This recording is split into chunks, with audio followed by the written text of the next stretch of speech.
There hasn't been many hecklers in the meetings I've been to. Is that disappointing for you? I know you like the hecklers. No, but I like people to think they can come have a frank debate and a discussion, and I enjoy it when people do, because it's the life of politics. It's the life of family discussion. You don't want everybody cloned and agreeing with you, or necessarily disagreeing with you, but you want a debate and a dialogue and a discussion, and people seriously appreciate that. We are still God's own. As a famous Prime Minister said way back in 1893, and everybody forgot the last part of this famous quote. He said, New Zealand is God's own, but the devil's own mess. And in 2017, that's exactly what we are. I'm thankful that I've got to repeat this, but I made that commitment to them down at Pike River when I went down to see those families. I've worked 11 miles underground in a mine. I know a bit about the dangers. I'm not in a coal mine, but in a different type of setting. I'm not saying it lightly. I heard their experts rescue people around them, and I believed them and said at the time I'm prepared to go in myself, not as some sort of boast as some people in the media say, but as an indication of my confidence that safe re-entry is possible. The Queensland Mines Rescue said so, the New Zealand Mines Rescue said so. Tony Forster, the leading expert who came back from the UK to give evidence in front of the Select Committee, said so. And all we've got is a whole lot of self-interested establishment people engaged in a cover-up, and I've said that for a long time, and that this cover-up could not succeed.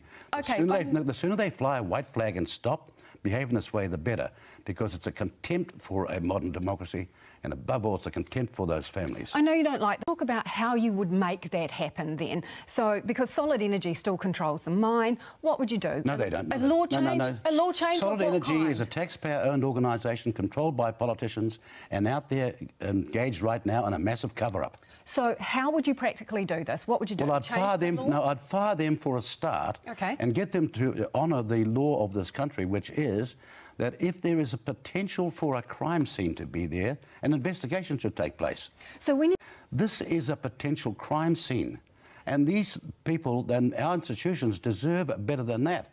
I want discovery, and everything I've seen thus far suggests that.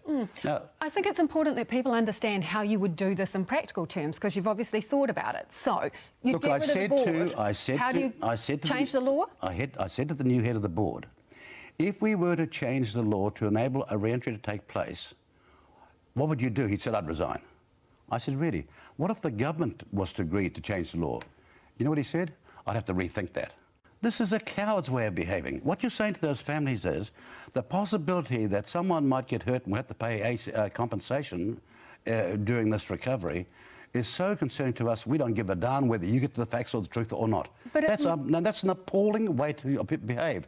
And I'm looking at institutions, including some of your colleagues in the media, who frankly on this matter have been a damn disgrace. But it's more than that, though, isn't it? Because under the new laws, if it's found to be reckless conduct, you could go to jail for 5 years. So would you pass an exemption that took away that responsibility? I've said that we can take away any possibility that by making a decision to give the miners' families justice, anyone else would be for that event capable of some sort of penalty. We can remove all that, but what we won't do is remove from that circumstance the culpability of people who were guilty in the first place. Okay. 29 people lost their lives.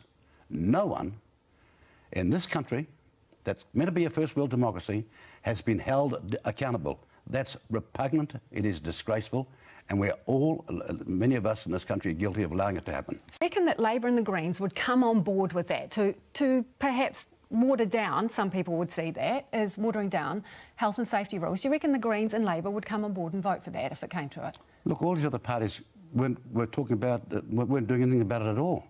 They were talking about, oh, maybe we'll have a review.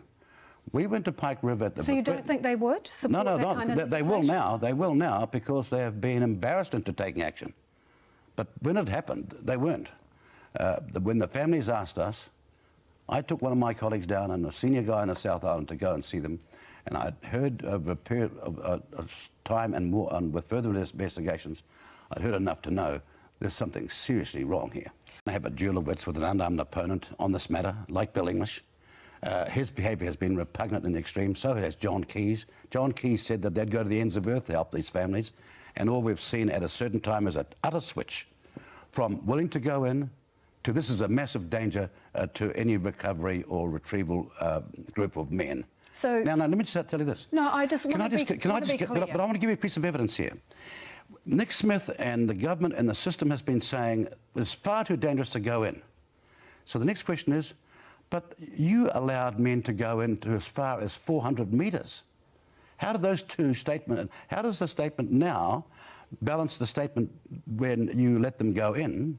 And is it not the case that you, if you were right now, sent those first mining people into that situation, knowing that they could be immolated in a second? Now, those two statements, their behaviour and the statement don't stack up. They rebut each other. They give the lie to what's going on here. Someone's talking about the Jones boy. All of you coming out today to enable me to own up to the worst-kept secret. I have been on a media blackout.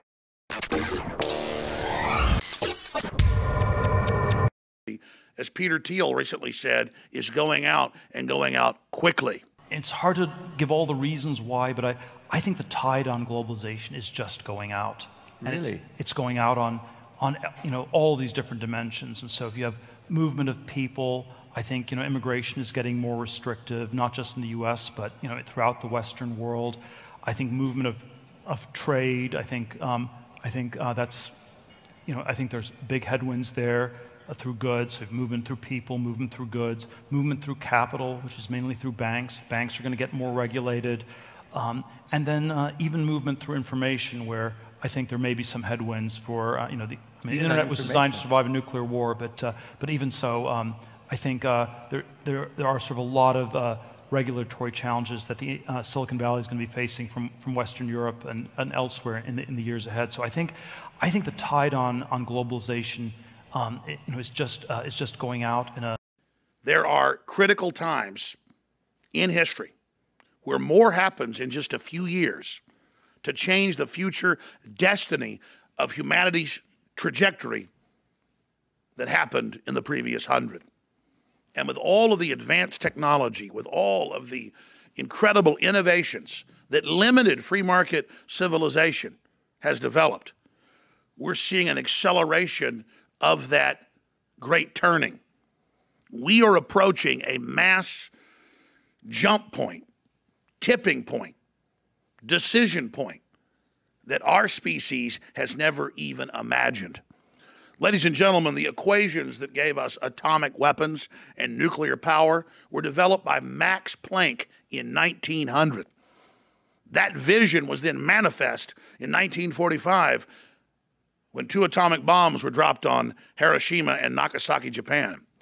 That's 1900 quantum mechanics in the human mind. Theoretical, then put into action. Today, the elites of the globe have been in consensus, from China to Europe to the United States, that they were going to hoard all the advanced technologies and keep them back from the American people and the people of the world. But President Trump, in his inaugural speech, foreshadowed the fact that we are about to discover the secrets of the universe together.